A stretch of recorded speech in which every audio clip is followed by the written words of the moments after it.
Ada juga nanti kita bahas memang.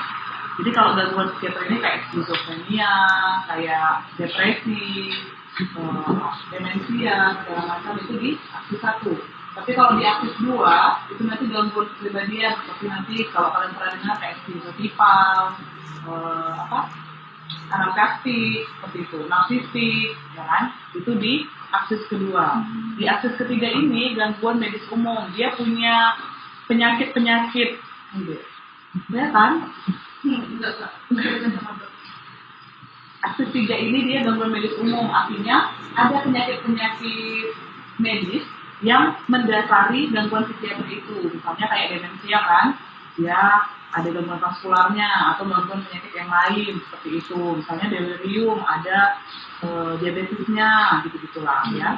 Nah kalau aksis 4 ini masalah psikososial atau lingkungan atau stresor yang menyebabkan penyakit psikiatrinya ini. Nah kalau aksis 5 ini adalah secara global, ada penilaiannya dari 1 sampai 100, yang paling bagus itu 100. Bagaimana cara dia itu bertahan di penyakitnya itu, gitu, mencoba untuk sembuh itu ya. Kalau udah ya. Nah masuk kita ke tilikan atau insight. Tilikan ini adalah kemampuan seseorang menyadari atau memahami berapa sakit dia, sejauh apa dia memahami penyakitnya itu, gitu ya. Kalau dibilang derajat 1, dia menolak kalau dia sakit, dia nggak merasa dia sakit. Kalau 2, ambivalensi, artinya kadang-kadang dia menerima kalau dia sakit, tapi kadang-kadang dia menolak kalau dia sakit. Aku sakit, tiba-tiba nanti enggak, aku nggak sakit, gitu. Nah kalau yang ketiga ini dia menyalahkan faktor lain. Dia biasanya menyalahkan orang lain untuk penyakitnya. Dia tahu dia sakit, tapi disalahkannya orang lain sebagai faktor penyebabnya. Kalau yang nomor 4 ini, dia tahu dia sakit, tapi dia nggak tahu penyebabnya apa. Kalau yang kelima, dia tahu dia sakit, dia tahu penyebabnya, tapi dia tidak tahu cara mengobatinya. Kalau yang keenam, dia tahu semua. Dia tahu dia sakit, dia tahu apa penyebabnya, dan dia ada motivasi untuk berobat. Jadi kalau misalnya nanti di soal dibilang seorang skizofrenia atau sakit apapun lah dia datang ke dokter untuk mencari pertolongan. Berarti berapa pilihannya? Dia mencari pertolongan ke dokter. Kenapa? Oh, berarti udah punya ini ya. Yang keenam, kenapa? Kenapa, Dek? Karena dia punya motivasi untuk berobat gitu ya. Dia tahu penyakit, dia tahu dia sakit, dan dia tahu cara menyembuhkannya dengan cara pergi ke dokter. Gitu ya. Untuk tilikan insight ini pun satu-satu adalah masuk. Kita nggak tahu yang mana yang masuk ya kan. Nah kalau ini sebenarnya nggak begitu sering masuk, tapi harus kalian tahu gangguan proses pikir itu ada bentuknya, ada isinya, dan ada arus pikirnya. Apa aja yang termasuk di dalam itu? Kalau bentuk derealistik itu dia ada angan-angan gitulah, fantasi bahwa terjadi sesuatu tapi tidak sesuai dengan kenyataan, tapi masih mungkin terjadi. Misalnya kayak gini katanya, saya adalah seorang presiden, tapi dia bukan presiden. Yang ngomong itu bukan Jokowi misalnya, si Roji misalnya ngomong saya adalah seorang presiden, ya kan? Saya adalah seorang president segala macam lah. Kalau itu bukan, kalau itu nanti yang kedua, derealistik. Kalau saya seorang presiden, masih mungkin nggak si Rozi jadi presiden? Mungkin suatu hari nanti, kan gitu. Tapi pada saat ini tidak sesuai dengan kenyataan. Itu namanya derealistik. Kalau dereistik, nah ini baru dia tidak sesuai dengan kenyataan, tapi nggak mungkin terjadi. Misalnya dibilangnya saya adalah seorang malaikat, mungkin nggak dia jadi seorang malaikat? Tidak mau ya, tidak mungkin gitu. Jadi hanya hayalan-hayalan. Dan ini ini dipaham di apanya deh, dirasakan dia sendiri ya. Kalau autistik, namanya autistik, dia punya kehidupan sendiri, dia punya dunia yang berbeda daripada orang lain. Dia nggak peduli sama orang lain, dia punya apatis ya, mawas diri. Tidak logis atau magical thought. Nah kalau ini dia percaya kepada hal-hal yang magis. Nah kalau pikiran konkret, ini orang-orang yang kaku pikirannya. Dia itu apa ya, nggak tahu dia metafora, dia nggak tahu perumpamaan. Misalnya kita bilang apa ya, bunga desa, oh dipikirnya memang bunga kayak gitu. Atau bilang meja hijau, dipikirnya ya memang meja berwarna hijau gitu. Jadi dia nggak ngerti neko-neko. Ada kawan kelas itu, dia lurus saja. Pokoknya A, dia taunya A. Lurus ya, tapi nggak gengsi ya dia. Wah, nah ini dia. Gangguan isi pikiran. Nah, kalau isi itu dia ada waham, obsesi, kompulsi, fobia, masih banyak lagi sebenarnya, tapi ini yang paling sering. Waham. Waham itu keyakinan yang salah. Jadi dia yakin dan nggak bisa diganggu juga. Dia yakin dan itulah keyakinannya. Sama kayak agama misalnya. Kalian marah nggak kalau misalnya agama kalian dibilang, nggak benar itu. Marah nggak? Marah. Karena itulah keyakinan kalian, itu yang kalian percayai. Seperti itulah waham ini. Jadi kalau ada orang waham, jangan kalian tentang gitu. Misalnya dibilangnya, aku ini seorang presiden, dibilang, jangan kalian tentang. Dia pasti marah karena dia merasa yakin bahwa dia adalah seorang presiden. Kayak gitu, itu keyakinan yang salah, tidak dapat dikoreksi, dihayati. Jadi dia memang benar-benar merasa bahwa dirinya itu ya seorang presiden gitu. Ya. Apa bedanya sama yang gak realistik tadi? Kalau dia realistik itu, dia cuma satu aja, dan dia itu bentuk pikirnya. Sebenarnya ini deh, nggak ada ininya nanti. Ini hanya ini hanya gimana ya, deskripsi nanti supaya dia bisa masuk ke suatu penyakit. Kayak gitu. Jadi ini definisi-definisinya kayak gitu. Istilah-istilahnya. Kalau misalnya waham itu nanti terbagi lagi atas yang lain. Kalau dia realistik ini kan memang dia nggak sesuai dengan kenyataan gitu. Tapi kalau waham itu banyak, bukan cuman dia realistik itu, bukan cuman merasa bahwa dia seorang presiden. Tapi kalau waham ini nanti ada waham kategori, ada yang kebesaran, ada yang waham kejar, waham yang lain-lain gitu ya. Itu waham. Nah, kalau obsesi ini dia punya suatu, namanya obsesi, kan tahu ya, suatu impuls yang berlebihan. Dia pengen mendapatkan sesuatu. Kalau nggak didapatkannya, dia cemas. Dia nggak tenang. Kayak gitu. Itu obsesi. Kompulsi, biasanya ini bergabung ya, obsesi dan kompulsi. Obsesi itu masih di pikiran. Misalnya, aku pengen, emang kalau orang obsesi, aku pengen juara satu misalnya. Itu dia pengen banget juara satu. Itu obsesi. Kompulsi itu dikerjakannya apapun supaya dia jadi juara satu. Itu yang bagusnya. Kalau obsesi kompulsi, misalnya, kalau kamu suka, itu yang bagusnya ya. Kalau kompulsi ini, dia kayak apa ya? Nanti ini di OCD tahu? Obsesi kompulsif. Nanti itu dia semacam kayak obsesi dia terhadap misalnya kebersihan. Jadi asik cuci tangan aja kerjanya. Nah itu yang dilakukannya, itulah kompulsi. Berulang-ulang dilakukannya. Misalnya kayak Rahel tadi pengen juara satu, berulang-ulang dia belajar terus supaya bisa sampai obsesinya tadi gitu ya. Kalau nggak sampai dia cemas, tapi bukan mendapatkan suatu kebahagiaan gitu. Obsesinya itu hanya untuk kalau nggak dapat dia cemas. Kalau dapat dia biasa aja. Nah itu nanti OCD kita bahas ya. Kalau fobia pun udah bahasin ya. Takut terhadap sesuatu yang menetap. Memang takut dia terhadap suatu hal dan tidak rasional gitu. Tapi kadang rasional sih. Cuman saya takut ular. Kalau takut ular kan ya wajar orang takut ular. Ini nanti dia takut sama ular apa misalnya.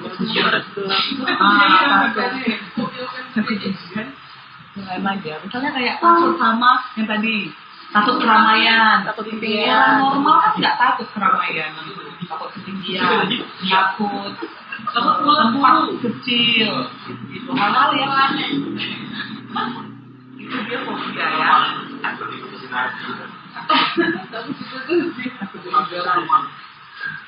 Anosognosis. Kalau anosognosis ini dia dia menyangkal bahwa dirinya itu punya cacat fisik gitu. Itu anosognosis. Ya, dia buta tapi di pikirnya dia bisa melihat. Nah ini lagi merasa itu. Kalau arus pikir, neologisme namanya pun neo, baru. Dia pembentukan kata-kata yang baru, yang kita nggak ngerti, bahasa alien, entah apalah dibilanginnya. Misalnya dibilangnya pretimun, dibilangnya entah prekipa, suka-sukanya lah. Tapi kita nggak tahu artinya apa. Itu neologisme, pembentukan kata-kata yang baru, nggak ada artinya. Nah, kalau sirkumstansial, ini dia muter-muter, tapi sampai ke tujuan. Contoh, kakak tanya si Rahel tadi pagi makan apa? Nah, misalnya kakak tanya, si Rahel jawab, iya kak, tadi pagi aku naik beca, terus mama aku datang, baru tetanggaku di sebelah itu nyuci kain. Setelah itu, jemurlah dia, baru siap itu masuk aku ke kamar, baru aku makan lontong. Dapat makannya apa? Dapat makan lontong. Tapi muter dulu dia ke seluruh dunia, baru sampai ke makan lontongnya. Ya. Kalau tangensial, dia muter-muter nggak sampai. Gitu. Naik apa tadi ke sini Rahel misalnya? Iya kak, tadi aku di rumah di kos itu kan ada cicak, terus ada ular. Baru aku takut kak, lari-lari aku. Kemana-mana dia ngomong nggak sampai naik apa dia ke tempat ini tadi, gitu ya. Keliling-keliling dia, itu dia perbedaannya ya. Nah, kalau asosiasi longgar ini, dia kalimat demi kalimat itu tidak ada hubungannya, tapi masih kita bisa ngerti. Misal, kayak gini, aku mau makan, planet itu berputar sesuai porosnya. Nyambung nggak? Tapi masih ngerti kan bahwa dia mau makan, planet itu berputar sesuai porosnya. Itu ngerti kita. Nah, kalimat itu kita ngerti tapi nggak ada koherennya, dia tidak ada hubungannya. Kalau flight of idea, dia namanya flight of idea, dia satu topik ke topik yang lain berganti dengan cepat. Misalnya dibilangnya kayak gini, aku pergi ke dokter, mama aku pakai baju biru, tapi dokternya rumah sakitnya seperti ini gitu, masih dalam satu konteks rumah sakit, tapi nggak nyambung antara satu dengan yang lain gitu. Dapat? Terlalu cepat ya. Kalau inkoherensi, ini asosiasi yang longgar sangat-sangat berat. Misalnya, dia kata ke kata nggak nyambung dan ada apa ya? Misalnya saya bilang ya, kalau inkoherensi ini dia word salad, dia kata demi katanya itu nggak nyambung. Kalau tadi asosiasi longgar kan kalimat demi kalimat yang nggak nyambung. Tapi satu kalimat itu kita masih ngerti. Kalau ini satu kalimat itu pun kita nggak ngerti. Misalnya dibilangnya Rahel planet Merkuri, apa-apa lah digabung-gabungnya lah semua kata-kata itu, tapi tidak membentuk suatu kalimat. Itu namanya word salad atau inkoherensi. Dapat? Ngerti semua ya? Substansial, tangensial. Oke. Ada lagi yang namanya gangguan persepsi. Nah, depersonalisasi, personalisasi. Dia menganggap dirinya itu bukan dirinya sendiri gitu. Dia menganggap dirinya itu adalah orang asing gitu. Dia menganggap tubuhnya itu nggak nyata. Aku bukan aku gitu. Ini depersonalisasi. Ya. Dia menganggap dirinya itu nggak nyata gitu. Dia menganggap dirinya asing. Itulah depersonalisasi. Ya dia pokoknya merasa dirinya ini bukan dia. Tapi kalau dia realisasi, dia menganggap lingkungan yang aneh. Semua lingkunganku ini aneh, tapi aku nggak aneh gitu. Cuma lingkunganku yang aneh. Gitu. Nanti di soal begitunya dia. Kalau ilusi, bedanya sama halusinasi tahu? Ini sama-sama persepsi yang salah. Tapi kalau ilusi, ada bendanya. Contoh, ada stimulusnya. Contoh, dia lihat pulpen menjadi ular, misalnya. Atau dia lihat daun berbicara. Ada stimulusnya, ada bendanya. Tapi kalau halusinasi, dia nggak ada bendanya, nggak ada hal itu gitu. Misalnya dia dengar ada yang berbisik kepadanya bahwa bunuh diri, atau dia berbisik kayak kemarin kami dapat dia motong penisnya sendiri. Oh my god. Dia berdarah-darah. Terus gimana dong? Terus di bedah sama dokter bedah, mana dokter bedah? Disambungin gitu. Jadi dia udah lepas ujungnya sih memang. Tapi kan penis kan banyak darahnya ya, jadi darah. Gitu. Jadi dia mengaku bahwa dirinya itu nggak laku-laku. Jadi dia sedih. Jadi dia merasa nggak ada yang mau sama dia. Tapi dia suara itu membisikkan sama dia kalau dia tuh harus cepat menikah. Tapi nggak ada yang mau sama dia kayak gitu. Akhirnya dibilang udahlah potong aja dipotongnya. Itu baru kemarin kejadian. Dia motong penisnya sendiri. Dia malah pernah dapat juga sekali. Dan itu sambung.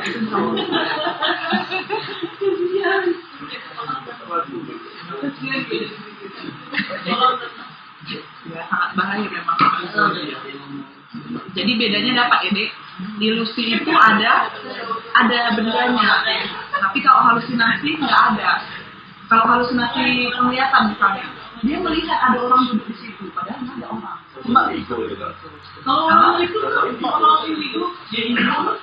indigo itu halusinasi apa? Nah ini memang halusinasi dia, tapi itu kepercayaan orang-orang ya kan, kita nggak bisa. Enggak. Tapi kayak keserupaan itu memang ada di psikiatri. Namanya trans. Nanti kita bahas. Apa? Enggak, kalau psikiatri ya namanya bukan setan. Nanti kita bahas. Di psikiatri. Kita nggak percaya kalau di medis nggak ada setan. Indigo itu pun ya kita membahasnya sebagai halusinasi mungkin. Tapi ada orang yang percaya bahwa memang dia memang bisa melihat kayak gitu kan, kita nggak bisa tahu. Nah itu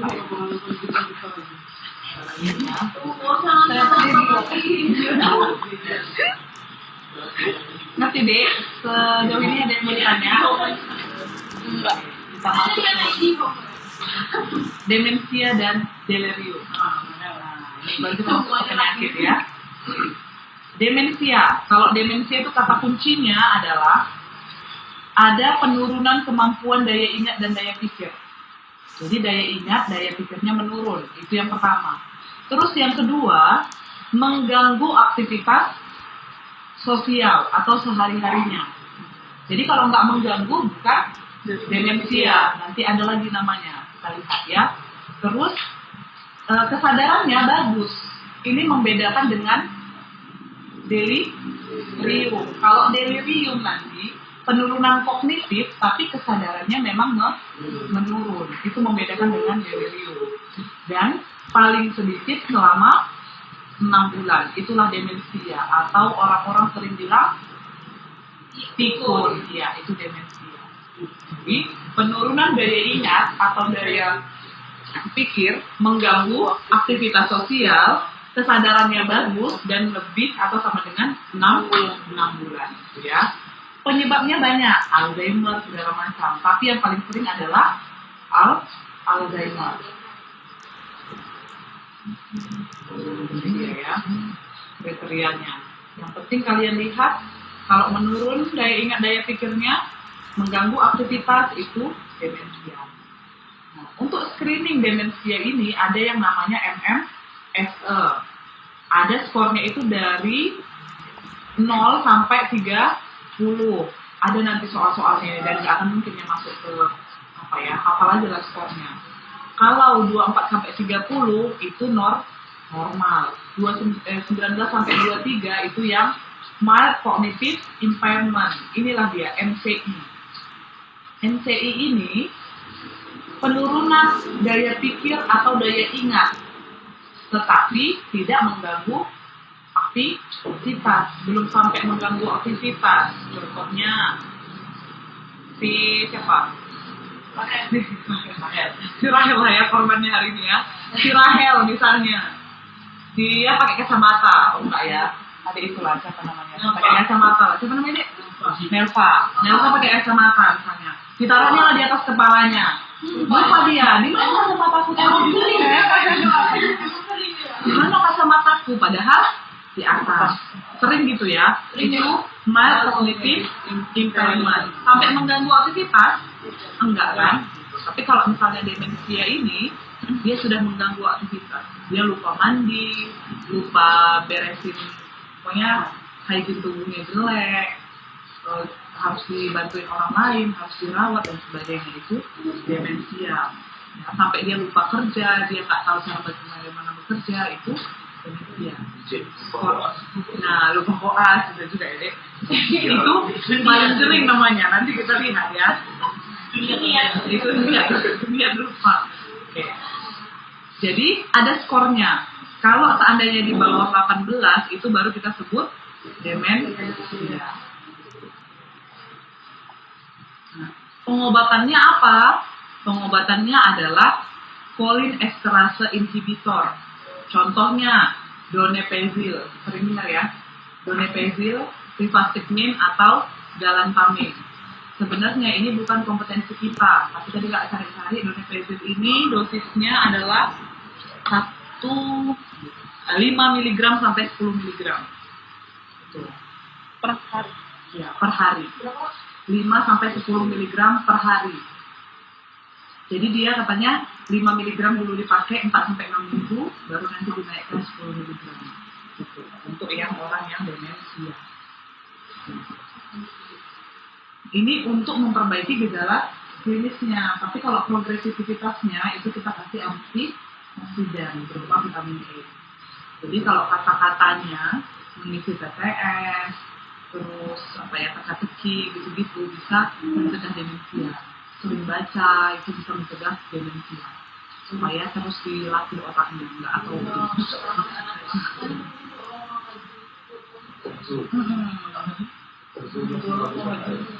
Jadi jarang yang orang-orang tua yang rajin itu jarang yang pikun. Kayak si Habibie, nggak pikun dia kan, karena kerjaannya yang membaca setiap hari.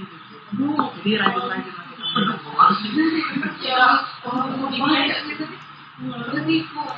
dia kayaknya kalau nggak baca sehari ada yang kurang gitu. Lebih baik nggak makan daripada nggak baca. Kalau mama udah tidur sehari. Itu ya, kalau dari demensia. Ada pula yang namanya pseudo demensia. Pseudo demensia ini namanya pun pseudo atau semu. Kalau demensia, dia itu memang progresif, berlanjut terus, bakal terus makin buruk gitu. Tapi kalau pseudo demensia ini hanya sementara atau temporer. Dan biasanya pseudo demensia ini pada orang-orang yang depresi, gitu. Ada pressure, jadi dia tuh lebih ke malas sih sebenarnya, tapi kayak nggak peduli ngapa-ngapain gitu. Jadi dia malas ngapa-ngapain, dia malas. Pokoknya jadi kognitifnya itu menurun, tapi sebentar aja, gitu. Nanti akan kembali lagi. Gitu. Jadi dia jadi sedih gitu-gitulah. Kalau demensia depresif, ada di bukunya ya, depresif pseudo demensia. Nah ini yang lama, ini yang cepat. Terus ini kalau kita nilai nanti MMSE-nya, dia itu normal. Kalau yang pseudo demensia, tapi kalau yang demensia nanti ya berarti 18 ke bawah. Jadi kognitifnya sebenarnya normal, tapi dia ada sesuatu yang membuat dia malas berpikir lah, gitu lah kira-kira.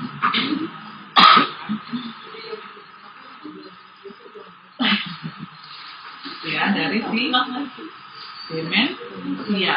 Nah, delirium. Apa tadi delirium? Dia itu penurunan kesadaran. Biasanya dilatar belakangi oleh ada penyakit medis, ya kan? Misalnya saraf pusat atau metabolik, ya kan? Ini bisa dinilai pakai DCS. Gitu. Jadi memang ini penurunan kesadaran. Kalau demensia tadi kesadarannya bagus, tapi memang dia pikun, lupa, gitu. Penyebabnya banyak ya. Ada saraf, metabolik, pengobatan, overhidrasi, dehidrasi, trauma. Itu kalau delirium. Ada yang hiperaktif, ada yang hipoaktif, ada yang campuran. Kan? Kalau yang hiperaktif dia gelisah, agitasi, teriak-teriak, itu yang pernah dapat pasien delirium kan? Kalau PCS, apa delirium dia, misalnya dia encephalopati misalnya, kebanyakan koreumnya, dia harus dicuci darah misalnya, tapi dia nggak cuci darah, gelisah-gelisah, harus diikat, itu delirium. Hiperaktif, kalau yang hipoaktif dia malah kayak bingung-bingung, bodoh-bodoh, nggak tahu ngapa-ngapain, kayak gitu. Itu kalau yang hipoaktif. Kalau gabungan, kadang-kadang nanti hiperaktif, kadang-kadang hipoaktif. Biasanya ini hanya membedakan antara delirium sama si demensia. Nah, ini nanti kita delirium tadi sudah, demensia sudah, skizo nanti kita bahas ya. Penyalahgunaan zat bisa mencatat terikuti kan dek, nggak kecepatan kan?